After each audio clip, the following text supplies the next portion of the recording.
Há um livro citado dentro da própria Bíblia, mas que foi banido, apagado e silenciado por mais de 1000 anos. Um livro que fala de anjos, gigantes e segredos do céu. Também existem livros que nasceram para iluminar, outros para serem esquecidos, e há aqueles que sobreviveram ao esquecimento apenas porque o próprio mistério os protegeu. Entre eles, há um em especial que foi citado na Bíblia, temido por teólogos e escondido da maioria dos fiéis por séculos. Seu nome é o Livro de Enoque. Você talvez nunca o tenha lido, mas já cruzou com ele sem saber.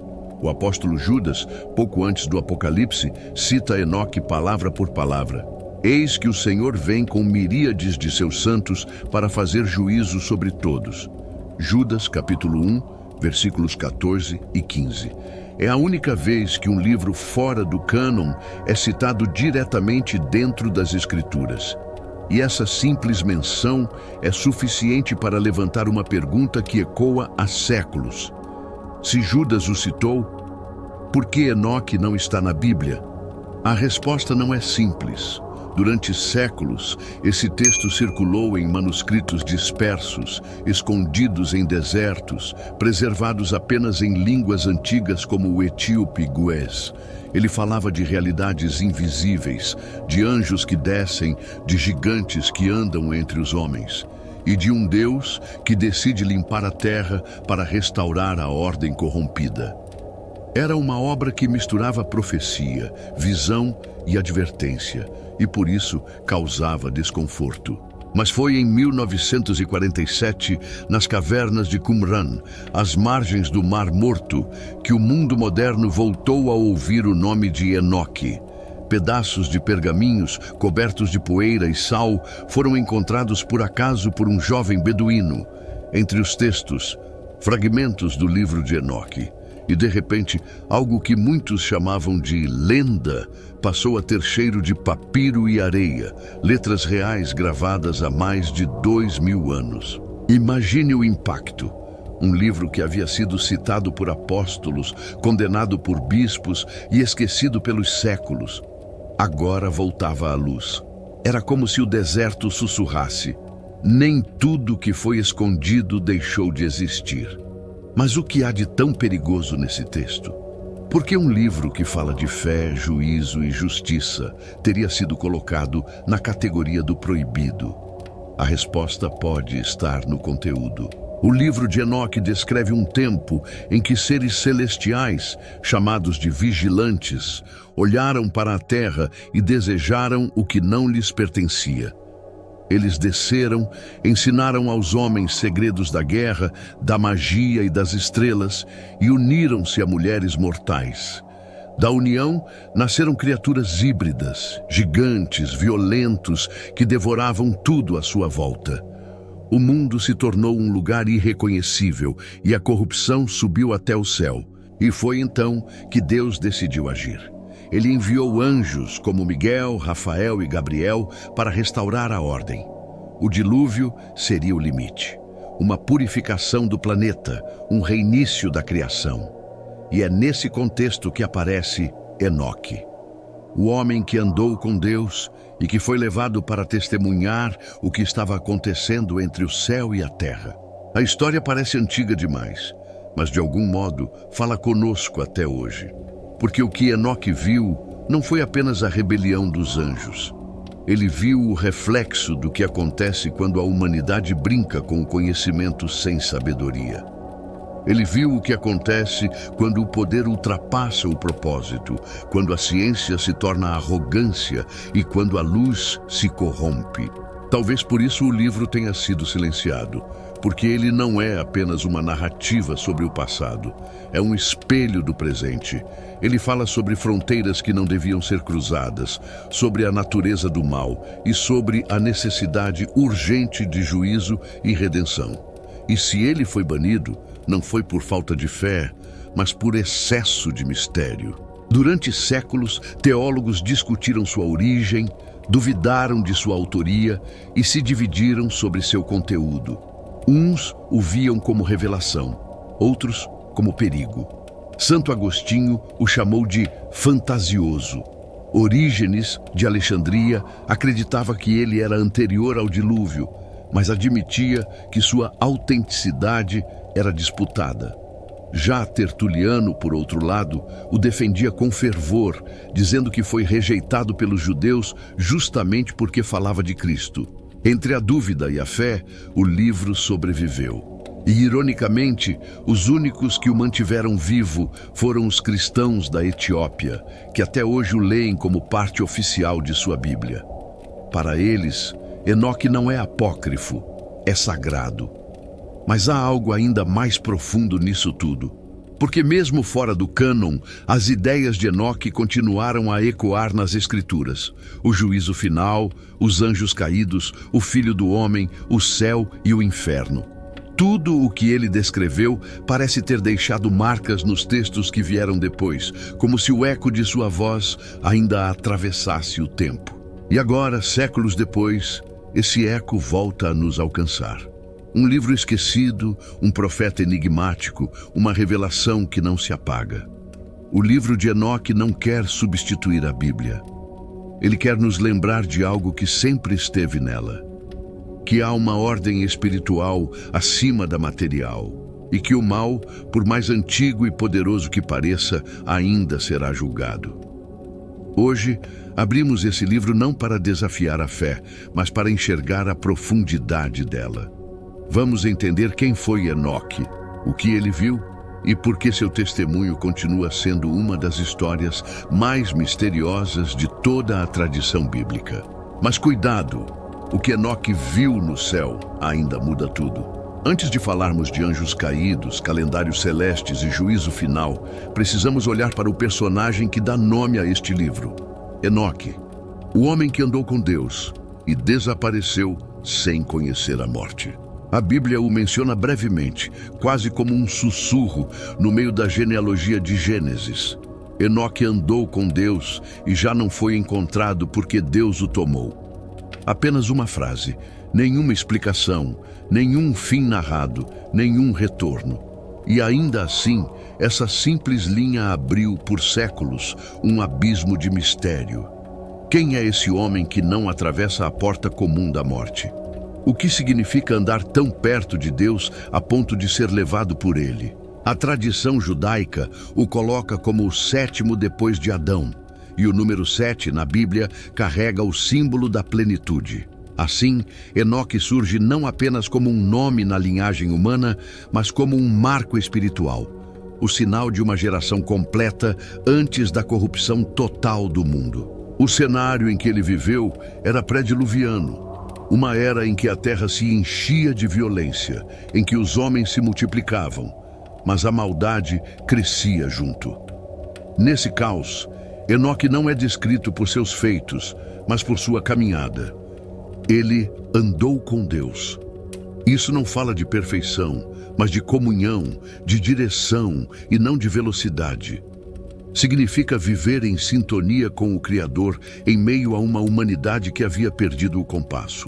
A frase "Deus o tomou" gerou debates por séculos. Para alguns, significava que ele foi poupado da morte como um prêmio de fidelidade. Para outros, era um símbolo de elevação espiritual. O homem que transcende o mundo pela intimidade com Deus. O silêncio da narrativa abre espaço para a imaginação e fé. Se Deus o tomou, para onde o levou?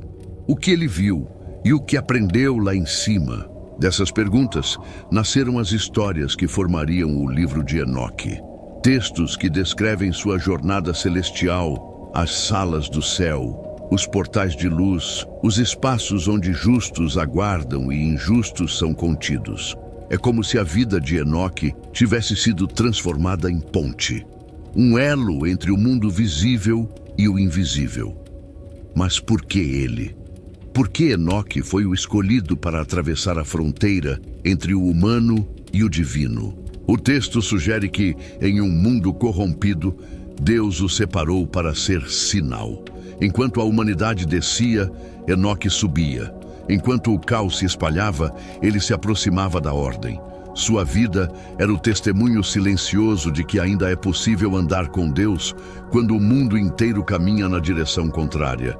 E é isso que o torna tão relevante, porque andar com Deus não é um privilégio antigo, é uma escolha diária. Enoque nos ensina que santidade não é isolamento, é sintonia. Ele viveu no meio da corrupção, mas seu foco estava acima dela. Com o passar dos séculos, sua figura ganhou novos contornos. Alguns textos o associam ao misterioso Metatron, o anjo supremo, o escriba do trono de Deus. Outros o veem como símbolo da ascensão do homem pela graça. Não sabemos o quanto é metáfora e o quanto é revelação, mas o fato é que sua história continuou inspirando gerações. E há um detalhe teológico poderoso: o contraste entre Enoque e os anjos caídos. Enquanto eles descem por rebelião, Enoque sobe por comunhão. Enquanto buscam o poder fora da vontade divina, ele encontra a glória dentro dela. A fronteira que eles cruzam para baixo é a mesma que ele atravessa para cima. É o espelho do bem e do mal, da soberba e da graça. Essa simbologia é central para todo o livro de Enoque, porque ele não fala apenas de anjos e juízo, fala de escolha, de quem decide seguir o fluxo do mundo e de quem decide caminhar com Deus, mesmo quando isso significa nadar contra o dilúvio moral. Antes de avançarmos, guarde 3 verdades que definem a jornada de Enoque e também a nossa. Primeiro, andar com Deus em um mundo corrompido é o mais alto ato de resistência. Segundo, ser tomado por Deus não é fuga, é ser elevado para entender o que a maioria ignora. Terceiro, o silêncio da Bíblia sobre Enoque não é esquecimento, é convite. Convite para buscar com reverência o que Deus decidiu revelar em partes a cada geração. E agora que você entende quem foi o homem que andou com Deus, prepare-se, porque o que ele viu depois de ser tomado mudaria tudo o que sabíamos sobre o céu, a terra e o próprio destino humano. Imagine a terra antes do dilúvio, silenciosa, selvagem e vasta. Florestas cobriam o horizonte, o rugido das águas ecoava nas montanhas e o céu parecia conversar com a terra. Nesse mundo quase intocado, começa o capítulo mais sombrio do livro de Enoque, o relato dos vigilantes. Segundo o texto, um grupo de 200 anjos recebeu a missão de observar a humanidade.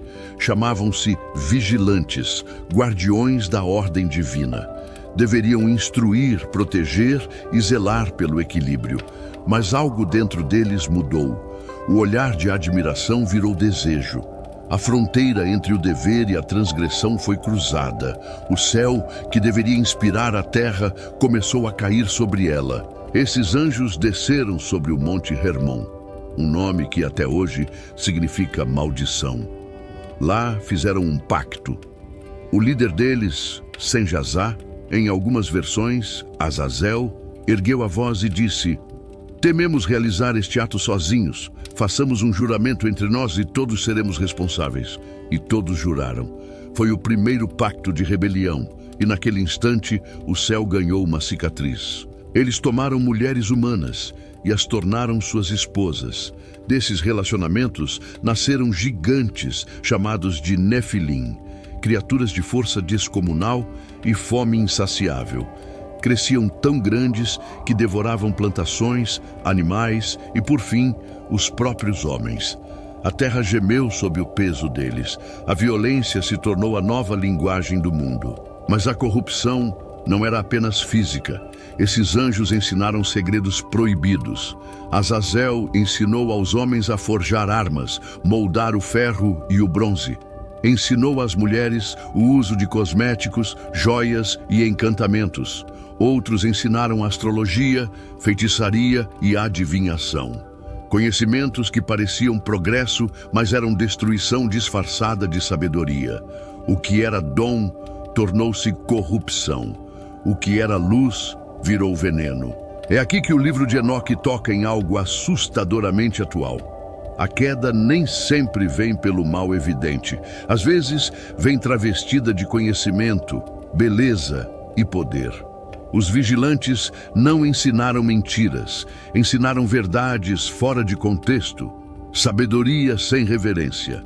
E o conhecimento sem propósito divino se torna destruição. A criação começou a gritar. O sangue inocente clamou aos céus, e os anjos fiéis levaram o clamor diante do trono de Deus. A resposta foi imediata. Deus ordenou ao arcanjo Uriel que avisasse Noé sobre o dilúvio iminente. Rafael recebeu a missão de prender Azazel nas trevas, sob as montanhas de Dudael. Miguel foi enviado para conter Sem-Jazá e seus líderes, e Gabriel para exterminar os gigantes, os frutos da mistura profana. Os vigilantes perceberam o erro e pediram a Enoque que intercedesse por eles. Ele subiu aos céus com o pedido, mas a resposta divina foi definitiva: jamais terão paz. Essa cena é uma das mais intensas do livro e também uma das mais simbólicas. Mostra que arrependimento sem transformação não restaura o que foi perdido. O perdão não é medo, é mudança. Essa história ecoa através dos séculos. Pedro fala de anjos que pecaram e foram lançados no abismo. Segundo Pedro, capítulo 2, versículo 4. E Judas cita os que não guardaram seu estado original. Judas, capítulo 1, versículo 6. O eco de Enoque atravessa o Novo Testamento como um lembrete. Até o que é divino pode cair, se esquecer de quem o criou. Mas por trás do espetáculo de anjos e gigantes, existe uma mensagem profundamente humana. O livro de Enoque fala de transgressões que continuam acontecendo, de quando o espiritual se mistura ao terreno sem permissão, de quando a ambição atravessa o limite da reverência. Em cada geração, há vigilantes caindo e gigantes crescendo dentro dos sistemas humanos. É o retrato do que acontece quando o poder se separa da sabedoria. E é aqui que Enoque volta a ser o contraste. Enquanto os vigilantes descem, ele sobe. Enquanto eles ensinam feitiçaria e guerra, ele aprende sabedoria e justiça. Enquanto eles se rebelam por orgulho, ele se eleva por comunhão. O livro cria um espelho perfeito entre queda e ascensão. Um lembrete de que toda rebelião começa na alma antes de alcançar o mundo. O juízo vem com o dilúvio, o grande reset da criação. As águas descem não apenas como castigo, mas como purificação. A terra volta a respirar. E mais uma vez, a humanidade precisa escolher entre repetir o erro ou aprender com o silêncio. O livro de Enoque encerra essa parte com uma visão dupla. Anjos aprisionados até o dia do julgamento final e uma terra renovada pela justiça. O mal é contido, mas o aviso permanece. Cada queda tem um preço, e toda corrupção, cedo ou tarde, será julgada. Mas a jornada de Enoque ainda não terminou, porque depois de ver o caos da terra e o castigo dos vigilantes, ele é levado ainda mais alto. E o que ele vê nas regiões celestes, o trono, a glória e o Filho do Homem, transforma o livro de Enoque em algo que vai além da advertência, uma revelação do próprio coração de Deus. Prepare-se.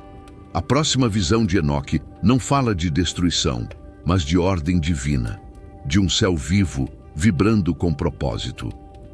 Depois de testemunhar a corrupção da terra e o castigo dos vigilantes, Enoque é levado mais alto, para além das nuvens, para dentro das dimensões onde a criação canta em silêncio. A destruição fica para trás. O caos cede espaço à ordem. E agora, o homem que andou com Deus passa a ver o universo como ele realmente é, um sistema de harmonia perfeita sustentado pela vontade divina. O livro de Enoque descreve sua ascensão de forma deslumbrante. Ele é conduzido por anjos, através de portais de luz, por caminhos de vento e rios de fogo. Cada estrela, cada corrente de ar, cada raio cumpre um propósito. Nada está fora do compasso. Enoque percebe que o cosmos não é acaso, é liturgia. Tudo no universo adora, obedece e revela o Criador.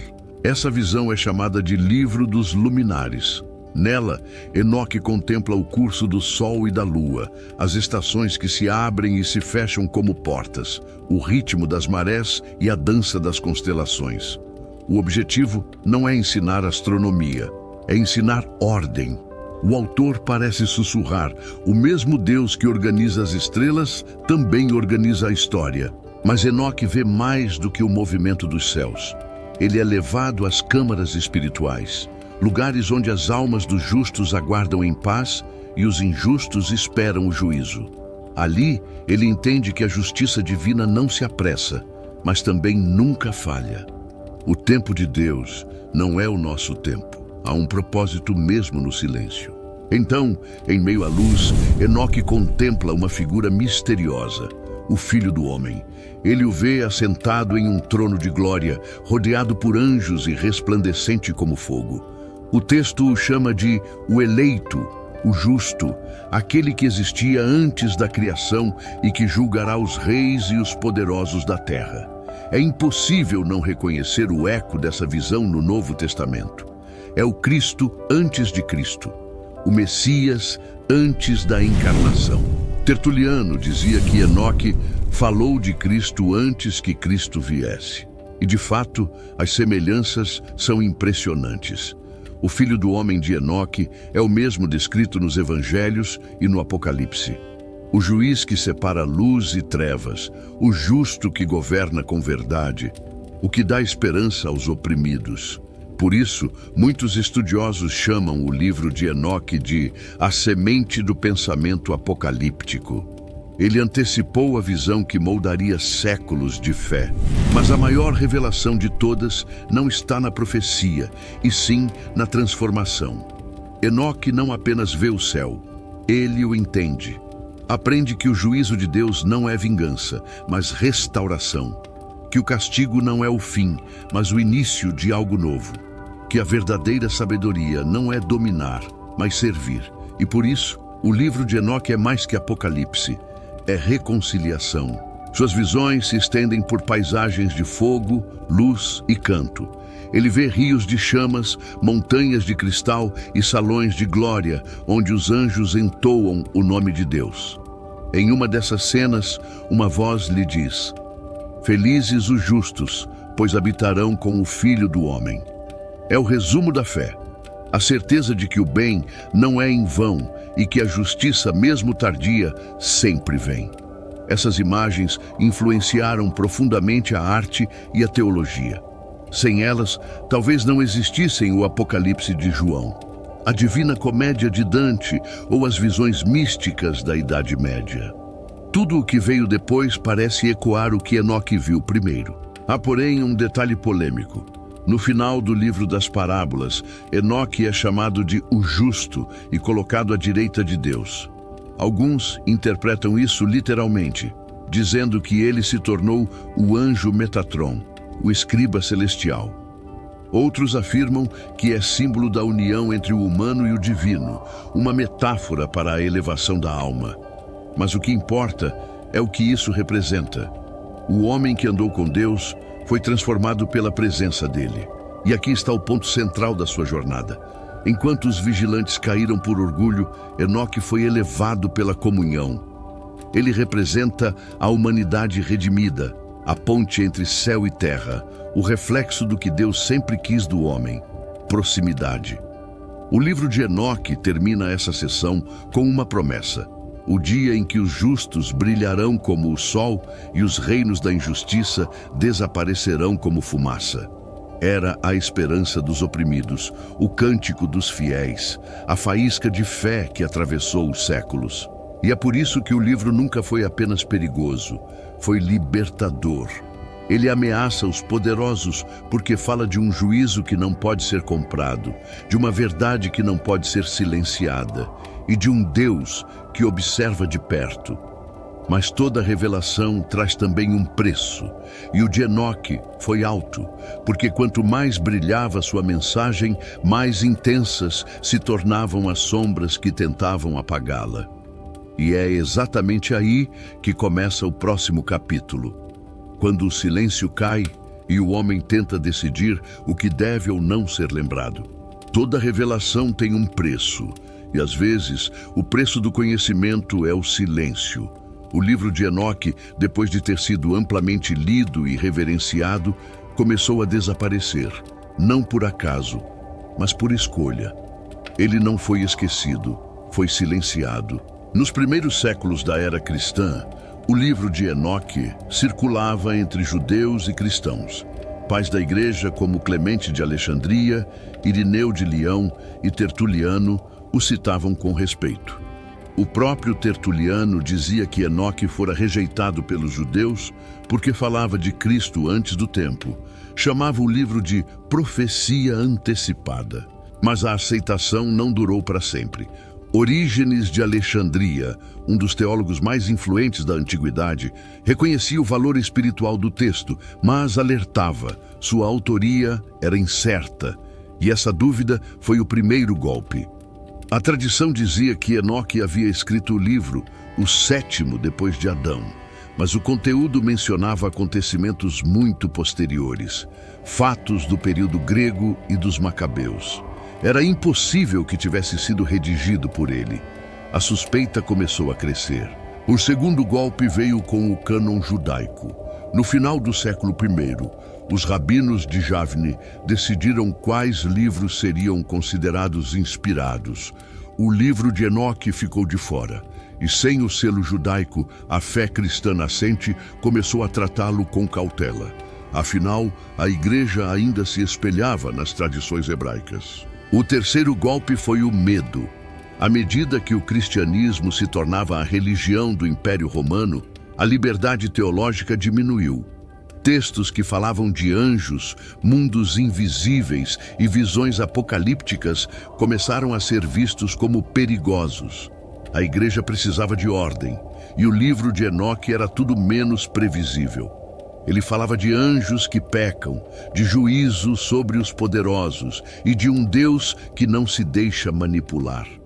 Era um livro que inspirava fé, mas também independência. Santo Agostinho, no século IV, representou esse novo pensamento.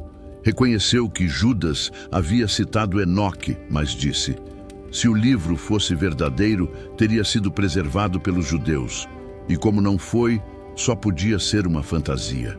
Essa lógica dominou o pensamento cristão pelos próximos 1000 anos.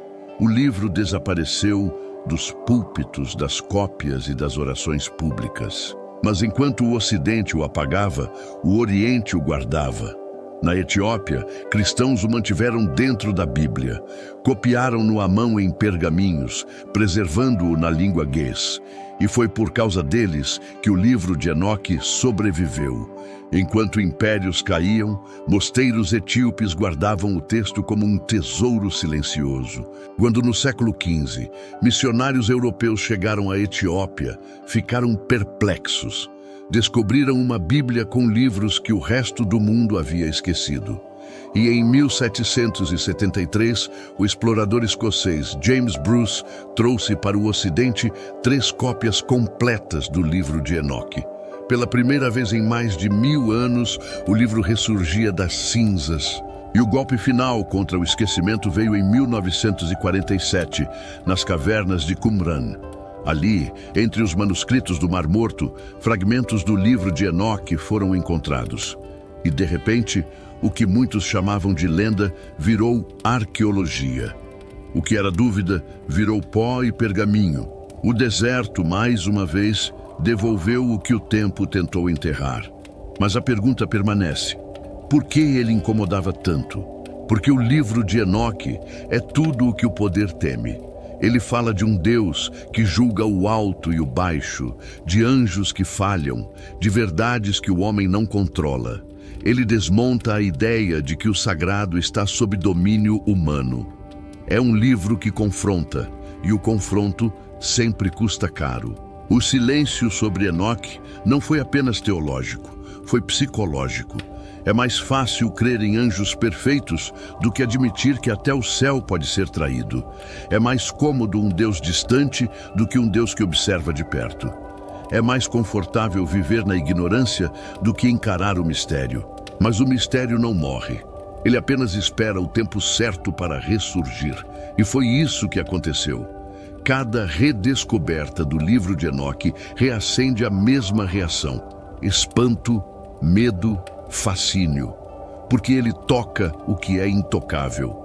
Ele lembra que há mais entre o céu e a terra do que o homem quer admitir. E agora chegamos ao limiar do fim, o ponto em que silêncio e revelação se encontram. Porque a história de Enoque não termina no esquecimento. Ela continua nos que ainda buscam o que está além das palavras. Nos que entendem que o mistério não é inimigo da fé, mas o seu combustível. E é exatamente isso que veremos na parte final. O legado e o mistério que Enoque deixou. Não apenas para a religião, mas para o coração humano.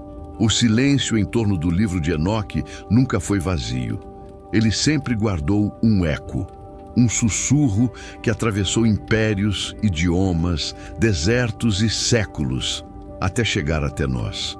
Porque o verdadeiro legado de Enoque não está apenas no que ele escreveu, mas no que ele representa. O homem que foi levado por Deus sem conhecer a morte. O homem que viu o invisível e sobreviveu para contar.